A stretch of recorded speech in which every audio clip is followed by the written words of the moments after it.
Hey y'all, good morning, welcome back to the garage. It's been kind of a hot minute since we've been out here.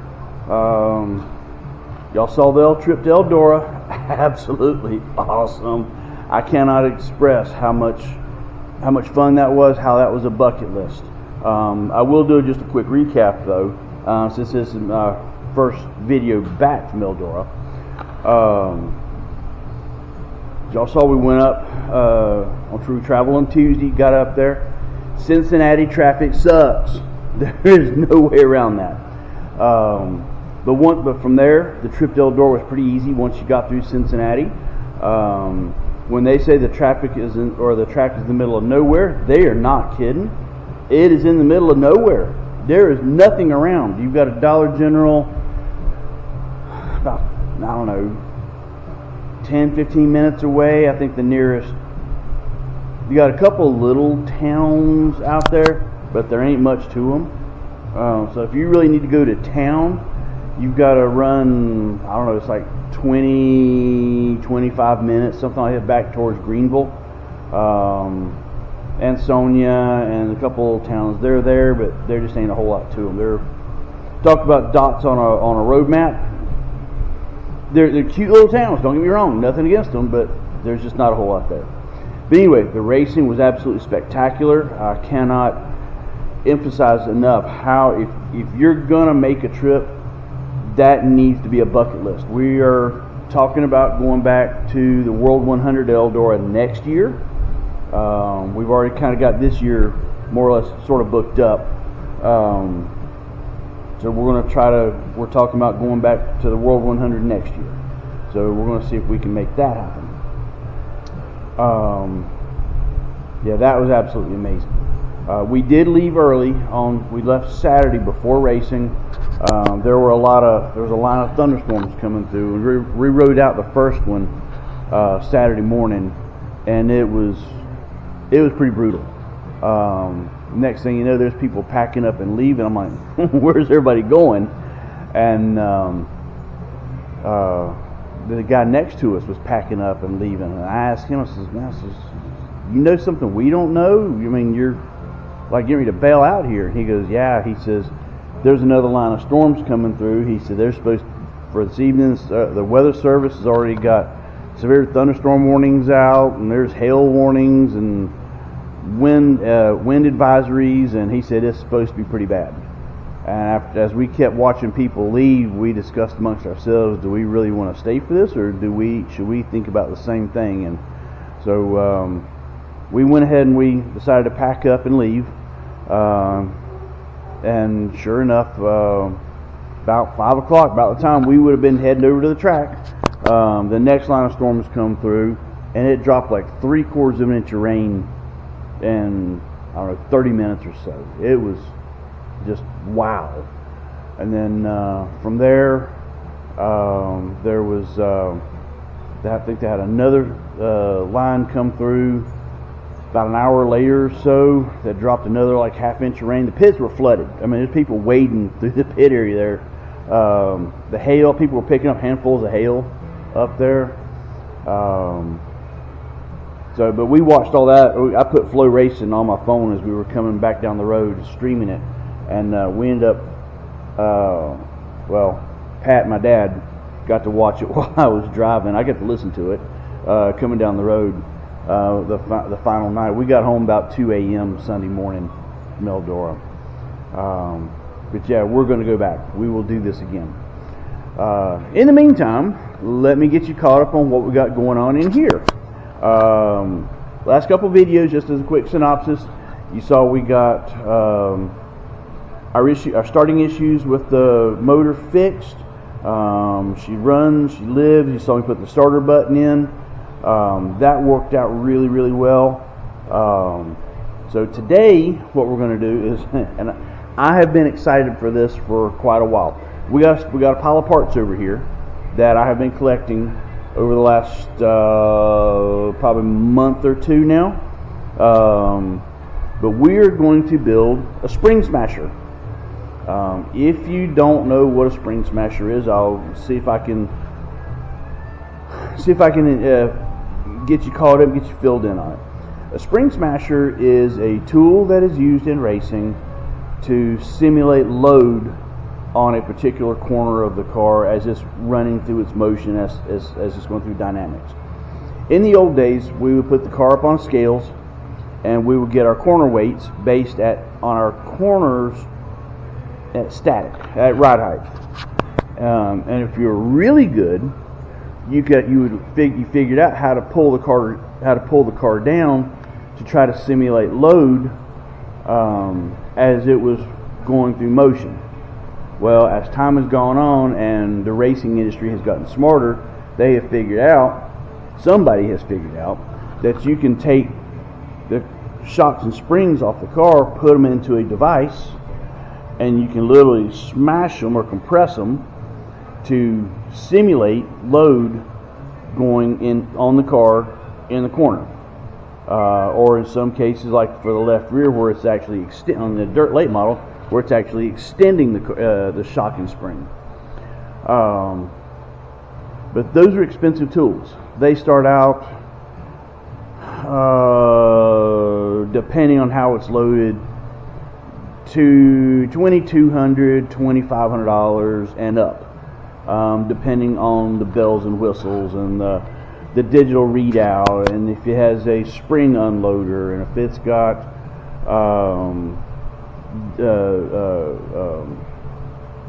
printers, and if it's got graphs and tracking, and well, we're not to that point. I'm not to that point. I'm going to be lucky. I'm going to jump in the deep end of the pool with just a spring smasher, a good old-fashioned manual spring smasher, and figure it out myself. But we don't have $2,500 for one. So what we're going to do is we're going to build one.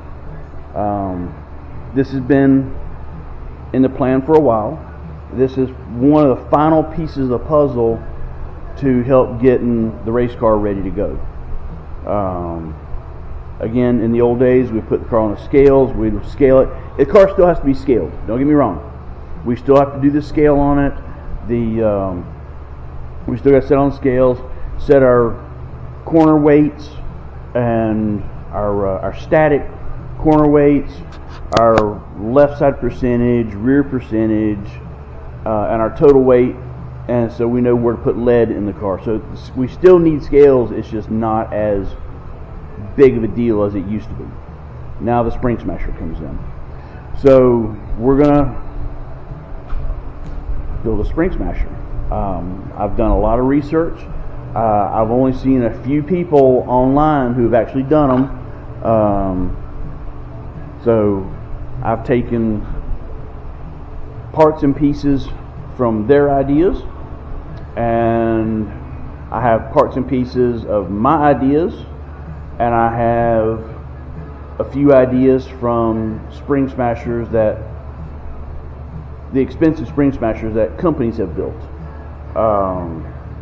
So we're gonna do this, and let's see what we got going on. We've got a pile of steel over here, laying here on the ground. We've got square box steel. We got 2.5 inch square box, and we've got 1.5 inch square box. So we're gonna do this. And again, I'm using my ideas. The companies that make these, they're pretty tight-lipped on their designs because, let's face it, they're trying to sell them. I get that. However, I'm not trying to sell them, not right now anyway. And if this works well, and there seems to be a market for a no bells and whistles kind of I'm gonna call it a base model, for lack of a better term, we might try to make a few of these and see if we can sell them. But let's get through the first one first. So let me show you what we have going on here. Let's dig a few parts out so that you can see. And here, and here, and let's see, we'll need this, we'll need this, obviously we'll need this.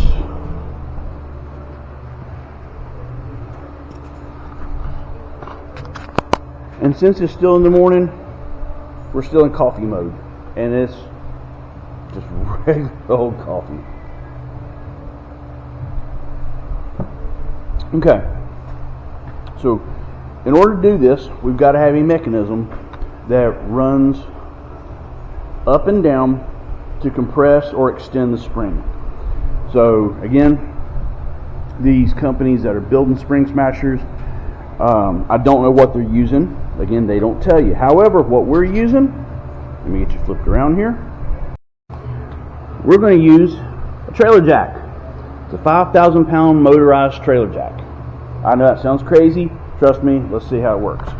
Okay, we've got to have a clevis right here to mount the shocks into. Alright, and beyond that, we've got to have a load cell. This is the piece right here. This piece right here. The load cell. This is what compresses as that the clevis will attach to it. It will attach to the top of the framework on the spring smasher, and as you compress the shock, is pushing on this. This measures the load in pounds right here. This is our digital display for it, and this is one I haven't opened this one yet. Let me get a razor knife here, and we're going to open that real quick.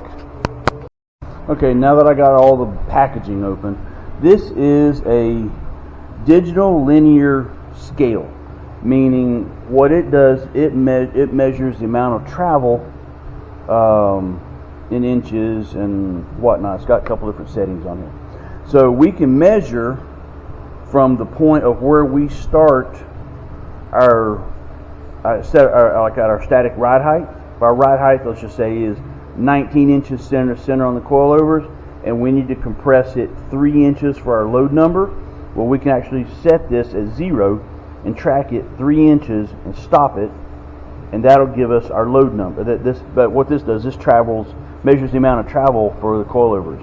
If you don't understand it, that's fine. We'll get to it when we'll explain more when we get to it. Anyway, that's the parts we've got here. We've got to work with, and like I said, we've got a pile of steel right over there as well. So now, not all that steel is for this. I got some other stuff that's going to have to get done. I thought, well, while I'm placing a steel order, let's just go ahead and get that order. Let's go ahead and get some of that going too. We're going to have to modify my trailer to fit the late model, and that's part of what that's for. We're going to have to build ramp overs because it is wider than the trailer and it hangs over the tires. So in order to fix that, we're going to have to bring the trailer in. Once we get closer, we're going to bring the trailer into the garage. We're going to pull the deck boarding up. We're going to build ramp overs on it, so we can get it back and forth to the track. And yeah. So anyway, that's what the rest. I'll say the rest of that's for. Is for that, but that's another project, another time. Let's get through this first. So what we're going to do now initially is we're going to pull out a stick of steel. We're going to start making some cuts and laying it out, and let's get started. So now that you've seen what we got going on, let me get the stuff put away, get a workbench set up, because we can't get to the one in the back because I've got other stuff going on back there. So we're going to set it up here on some sawhorses, and we're going to work out here. Not only that, it's a whole lot cooler here than it is back over there. I got a fan going, so we'll drag the welder over here and cutting tools and whatnot, and we'll get this cut and get it started. So I'll hit you back here in just a minute. Hey y'all, welcome back. Alright, so what we've been doing off camera is cutting the tubing, getting the frame built, getting our measurements, getting it squared up, blah blah blah blah blah blah blah. Stuff y'all, I didn't figure y'all would want to see, but I will get you caught up where we're at right now. So let me get the camera flipped around here and show you what we got going on. Okay, so what we've done, we've got our frame laid out here. These aren't in yet, but they are cut to length. But this is the main frame. We got our corners cut, beveled. It's just tack welded right now. Nothing's finished in.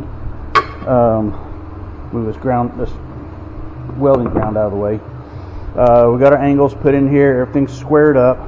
What I did do is I went ahead and drilled the center of our top beam and put a sleeve inside, so we can fish our bolt through, so we can tighten it up and not crush the sleeve here.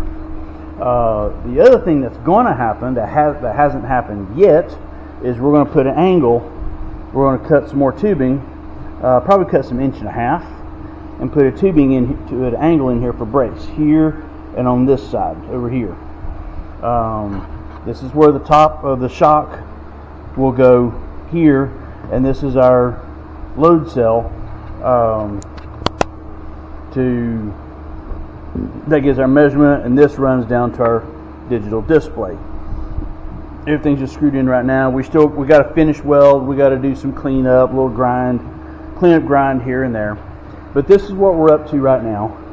So then what we're going to do is we're going to take our handy dandy trailer jack and we're going to bring it around here, and we're just going to kind of mock it up here where I think it's going to go. Let's move these out of the way. Best I can tell, I would like to have about 30 inches at the end. And I don't know if I've got this set where I can get it.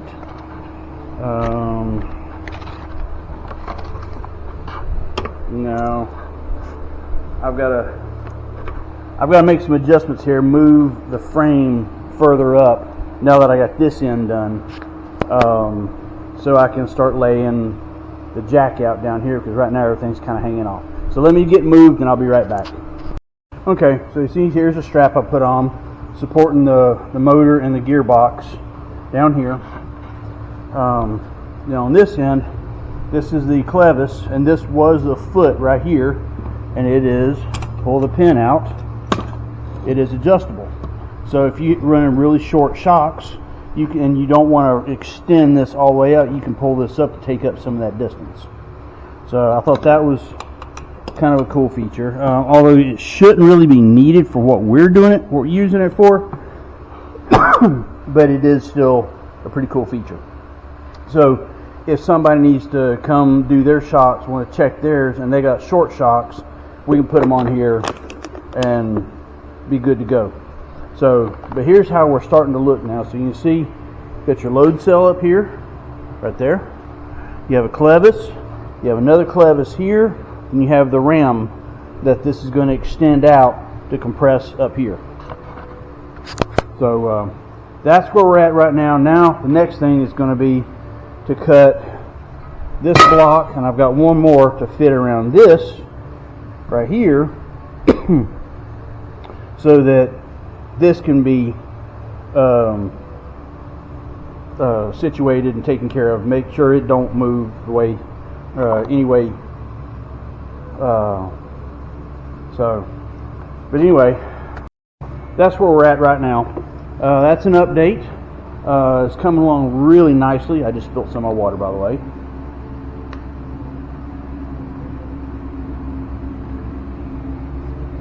Yeah, it's coming along really nicely. I'm really pleased with it, and like I say, we'll continue motoring on with this. I'm gonna go back and double check my shock measurements to make sure I don't have any other issues. In fact, I need to pull the lefter off the car and let it fully extend, just to make sure that we don't have any issues with that. And I've got plenty of room here, because the last thing I need is to have a problem and then I can't do what I need to do with it. All the other shocks I know are going to be good because they're the shortest, but the left rear is the longest one on the car. Right now it's measuring out about 28 inches on the car, and I gave an extra 2 inches just in case, but I'm still going to, I think I'm going to go ahead and pull it off anyway, just to verify that is the case, that it is a true 30-inch span, and if it is, then I have a measurement, I can work off of that. So that's where we're at. Let me get back at it and see how, figure out what I got to do to cut this 2 by over here, or 2 by 2.5 by 2.5 square, to get it to fit on here, and let's go from there. Y'all sit tight.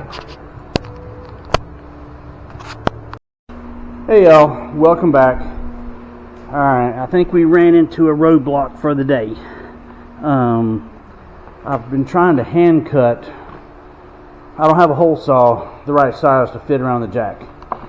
So I tried hand cutting with plasma cutter, and it's ugly as sin.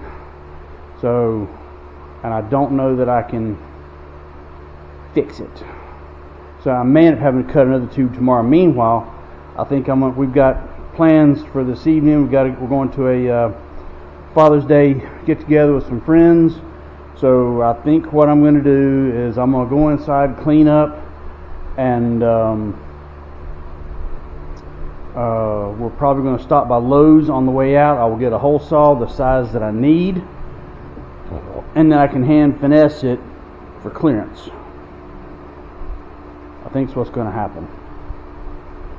So I'm going to wrap it up for today. You guys have a great evening, and I will see y'all here on the flip side. Thanks again for watching.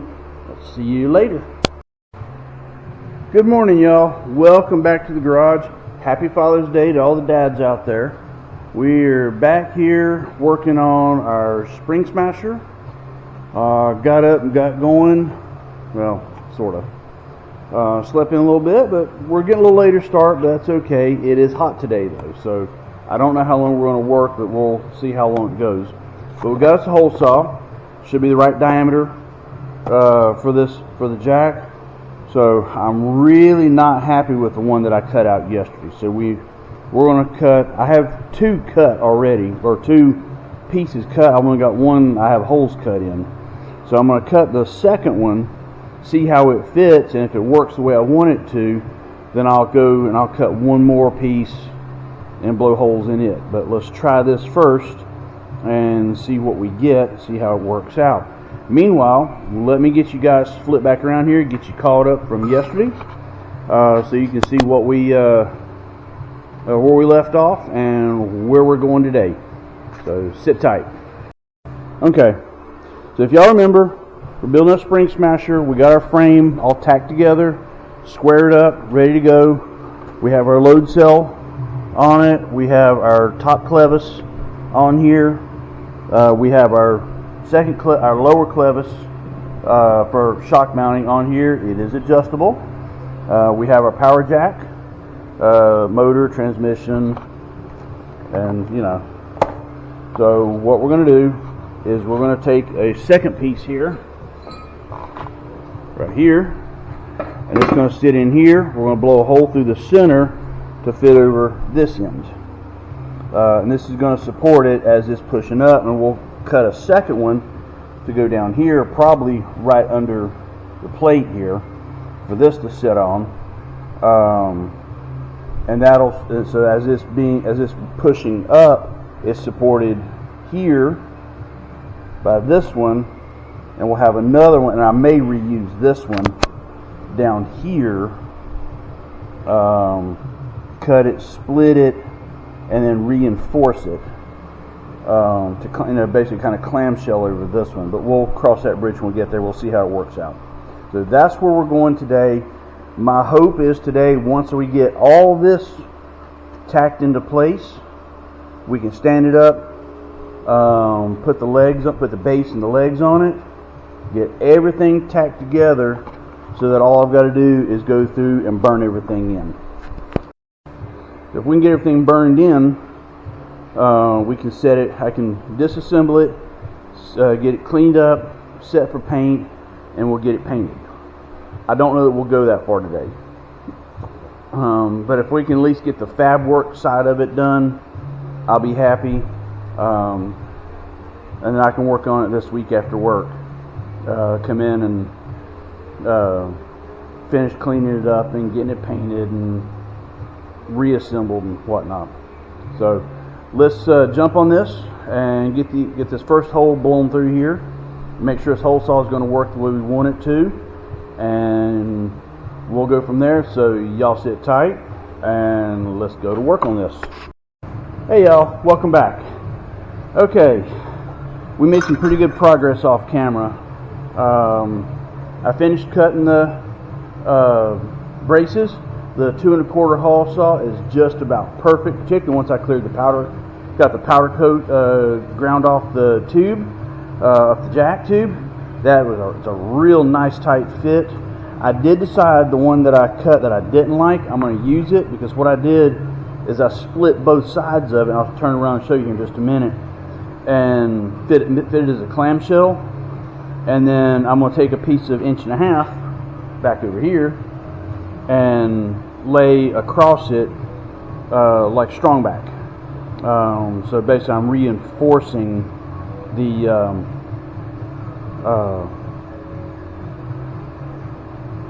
base of it, where it's going to be pushing against. So it'll be welded around it, and then you'll have a piece of 1.5 inches running all the way out to the frame. That'll get use it as support as well. But I also pulled the left rear spring off the car, left rear spring and shock, which is the longest one, and I gave myself 1 inch of clearance. So I shouldn't have anything longer than that. And it measures fully extended 27 inches. I measured mine to 28, but I manually ran the jack up to fit the shock on here, so you can see kind of how this thing's going to fit. So let me move some stuff out of the way, and I'll flip you around so you can see the picture, so you can see what I got going on here. Alright, so here we are. Here's the motor. This is the ratchet for manually turning it. So, and I do have a safety override, so that if something gets hung up in here, I can manually lower it down or manually raise it if I need to. That's just a manual override there. But here's the jack, here's the gearbox, here's the motor. You can see we have our 2 braces here. This is the one that was cut with the hole saw. It's a really snug fit. This is the one I cut with the plasma. That's loose, but I said I split it here and I split it on the other side, and I'm going to lay a piece of 1.5 inches square across both this side and the other side, since this is what it's actually pushing against. So and by the time I put some stitches up here, it'll be pushing here, me pushing on here, so it should be plenty strong on this end. And you see we have a spring laid up in here. Again, it's just laid up here. It's not mocked, it's not set, it's just laying here, but it's at full extension. And then up here's our load cell. Again, you can see how all this fits together. We're all tacked together up top here.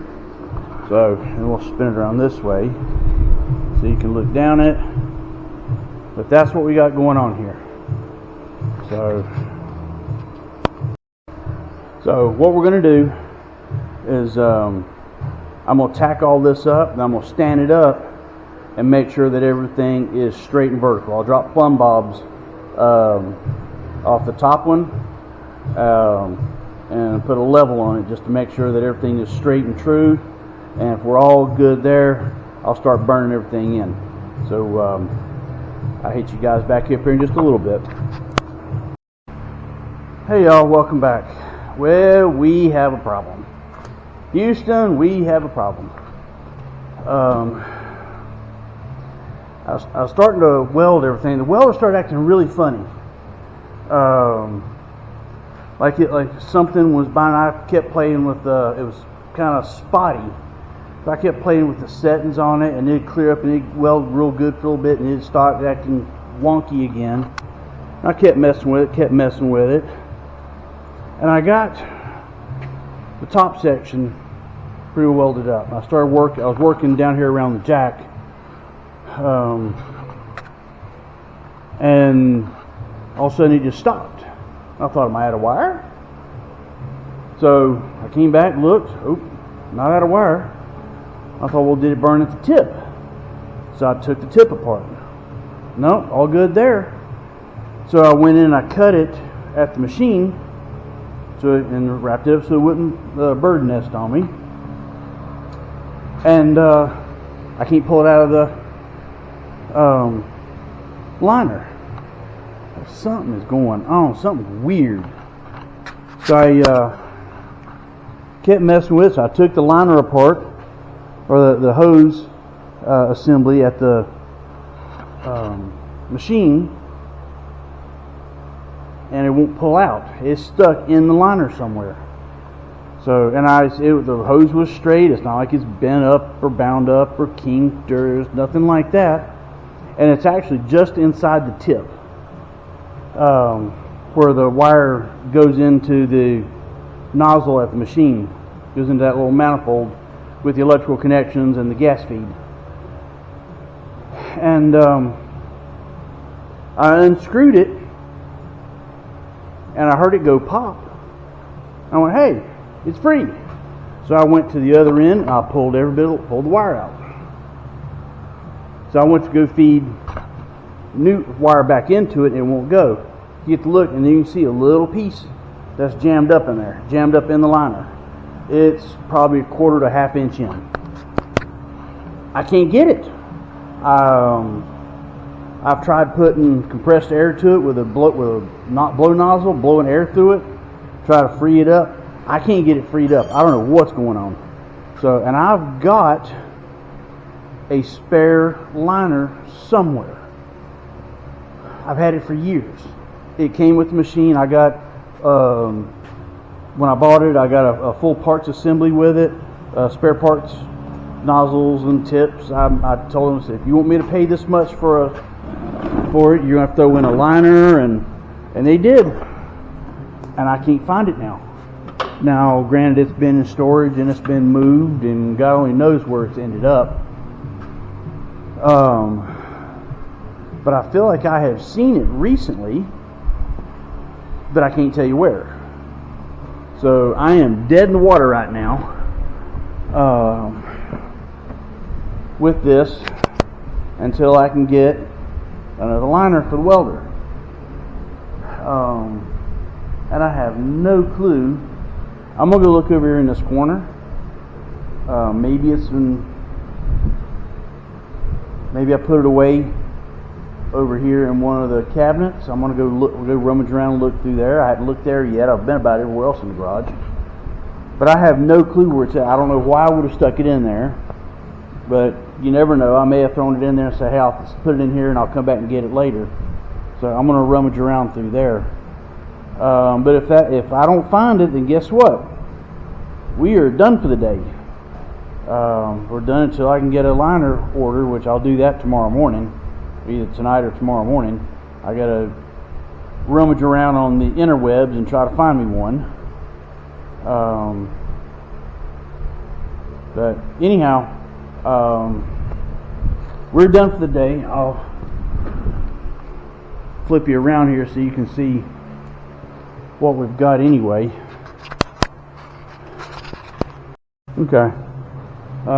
See, we got it welded on both sides over there. We're working down here. I got tack welds in here. This is what I was talking about, putting a piece in here. We got it clamshell down here at the bottom. I got it tacked, and then I got this 1.5 inch laid across here, and we'll do the same thing on the other side, and that'll reinforce all this.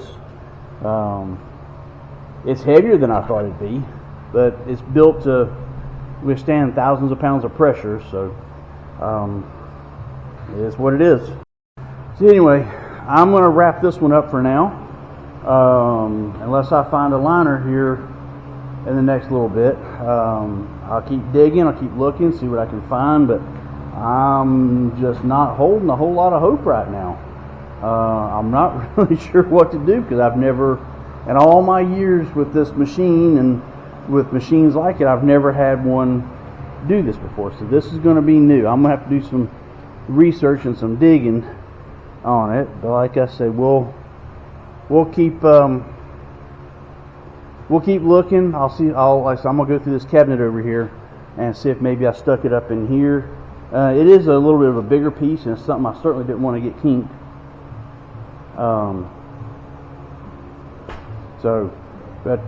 Anyway, don't forget to like, comment, subscribe on this, and we'll get it. I don't know what's happened here. Camera's doing something funky. Anyway, don't forget to like, comment, subscribe, and I'll hit y'all up. Don't forget to like, comment, subscribe, and I'll hit y'all up again shortly.